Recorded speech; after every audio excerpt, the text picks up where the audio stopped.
Sometimes we form a judgment on the basis of what we have heard. कभी-कभी हम किसी का न्याय कर देते हैं इस पर और वो न्याय इस पर आधारित होता है कि हमने क्या सुना है Or what we say, या हमने क्या देखा है, what we have heard or what we saw.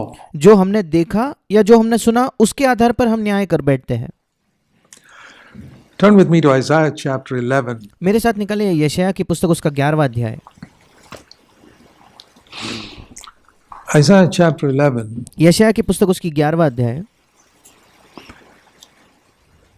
It speaks about Jesus here. यहाँ यीशु के विषय में लिखा है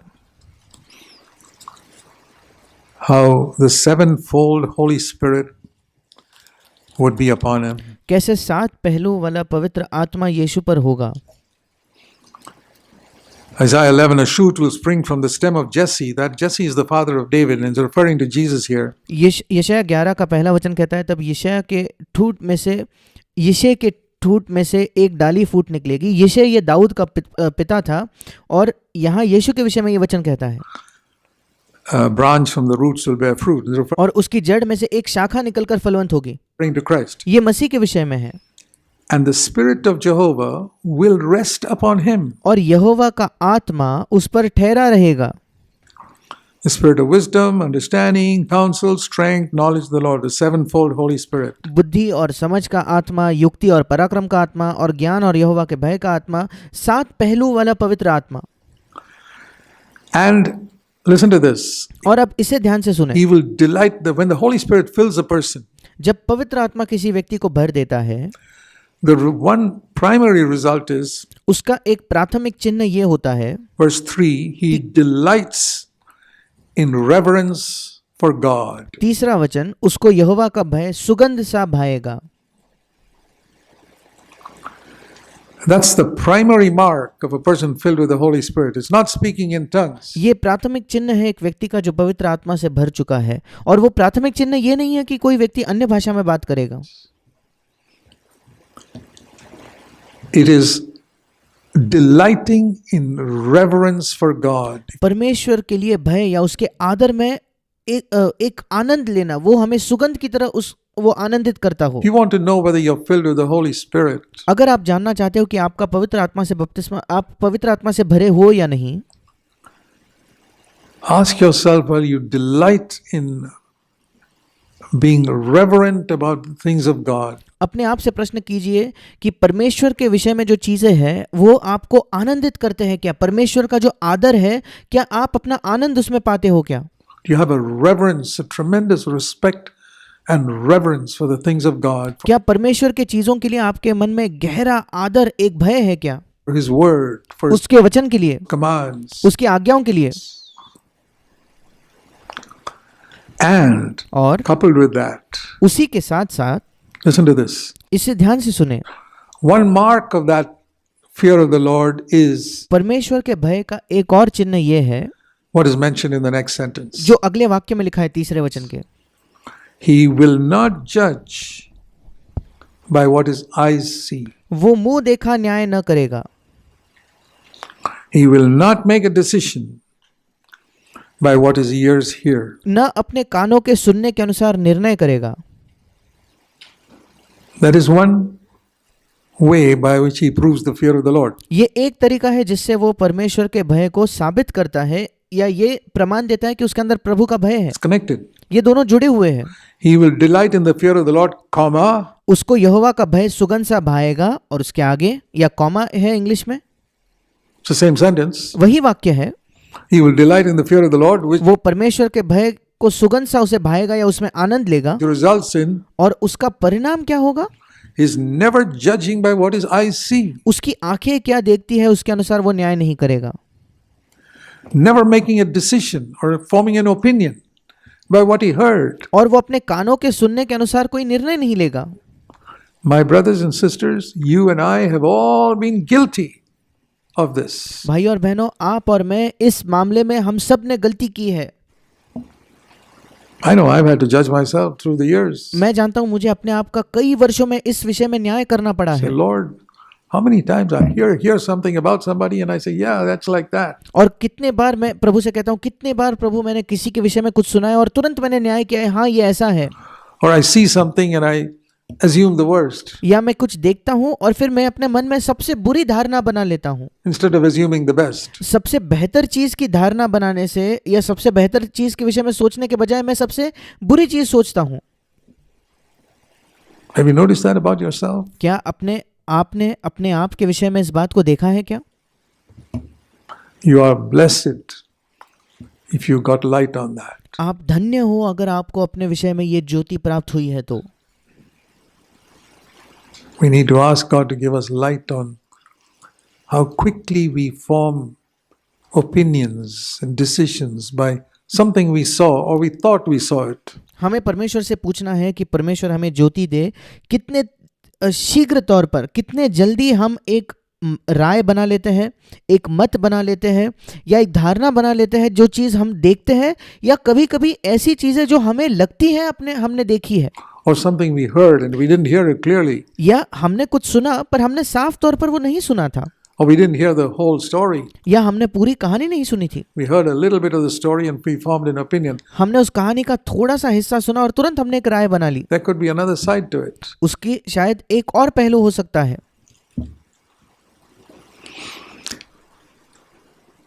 I remember a brother who they saw him walking into a drinking saloon. मुझे याद है एक भाई को किसी और ने देखा कि वो व्यक्ति एक जहाँ शराब बेची जाती है वहाँ जाते हुए उसे देखा। And some other brother saw him. किसी और भाई ने उसे देखा कि जहाँ शराब बेची जा रही है ये व्यक्ति वहाँ जा रहा है, And spread the news around it. I saw that brother going into a place where alcoholics were gathering. और इस भाई ने दूसरे सबको जाकर बता दिया कि मैंने एक फलाने भाई को देखा कि वो एक ऐसे जगह जा रहा था जहाँ शराब बेची जा रही है, जहाँ सब शराबी इकट्ठा होते हैं। And it was discovered later that he had actually gone in there to witness to people with tracts. बाद में ये बात पता चली कि जो भाई शराब बेचने की जगह गया था वो वहाँ के लोगों को ट्रैक्ट्स देकर सुसमाचार देने के लिए उस जगह पर गया था। That's why he went in there. इसी वजह से वो वहाँ अंदर गया था।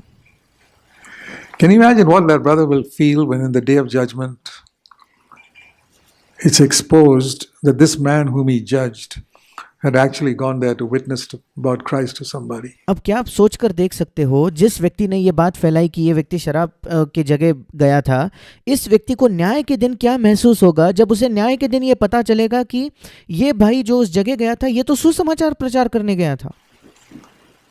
It's far better we settle these matters before the day Christ comes back. बेहतर होगा कि मसीह के आने से पहले हम इन मामलों को सुलझा दें। He will not judge by what his eyes see, and he will not make a decision by what his ears hear, because वो मुंह देखा न्याय न करेगा या अपने आंखों के देखने के अनुसार न्याय न करेगा, ना अपने कानों के सुनने के अनुसार निर्णय करेगा। he says there could be another side to it I haven't seen yet. क्योंकि ये व्यक्ति कहता है शायद एक और पहलू हो सकता है जो मैंने अब तक नहीं देखा है। There could be another aspect to it that I haven't heard yet. एक और बात हो सकती है, एक और पहलू हो सकता है जो मैंने शायद अब तक सुना नहीं है। Imagine, this is talking about Jesus, सोच कर देखिए, ये बात यीशु के विषय में लिखी है। the perfect person who walked on the earth. सबसे सिद्ध व्यक्ति जो कभी इस पृथ्वी पर चला होगा। If there was anybody who could have made a decision on the basis of what he saw and what he heard, it was Christ. अगर कोई व्यक्ति था जो उसने जो सुना, उसने जो देखा, उसके ऊपर निर्णय ले सकता था, तो निश्चित तौर पर मसीह ये कर सकता था। And it says he would not do it. पर ऐसा लिखा है कि मसीह ऐसा नहीं करता था। Why? क्यों? Because verse 3, he delights in reverence for God. क्योंकि उसे परमेश्वर के भय में आनंद मिलता है। वो परमेश्वर का भय उसे सुगंध सा भाता है, उसका आनंद है उसमें। When I have a tremendous fear of God, जब मेरे हृदय में परमेश्वर के लिए बहुत ज्यादा भय है, तब one result will be उसका एक परिणाम ये होगा, I will not be so quick to pass a judgment based on what I saw जो मैंने देखा उसके ऊपर मैं तुरंत न्याय नहीं करूंगा किसी का, or what I heard. या जो सुना उसके अनुसार नहीं करूंगा I न्याय। don't mind repeating that again and again and again. मैं ये बार बार दोहराना मेरे लिए कोई मैं दोहराते रहूंगा इसे। to myself and to all of you. अपने आप को मैं ये दोहराता हूँ और आप सबको भी। Dear brothers and sisters, मेरे प्रिय भाई और बहनों, do you think that possibly this is the reason why you have not grown spiritually much more than you already are?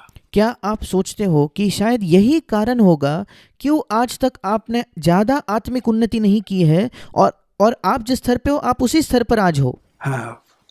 Yeah, many of us have grown greatly since we came to CFC and हाँ, हम जब CFC कलीसिया में आए, TCF. हम जब CFC कलीसिया में आए या NCCF में आए, वहाँ से जिस दिन हम आए थे उससे हमने बहुत ज़्यादा आत्मिक उन्नति की है। But think it could have been more पर सोचकर देखिए हम ज़्यादा उन्नति कर पाते थे शायद, if you had eliminated this one habit in your life. अगर आपके जीवन के इस एक आदत को आप अपने जीवन से दूर करते तो।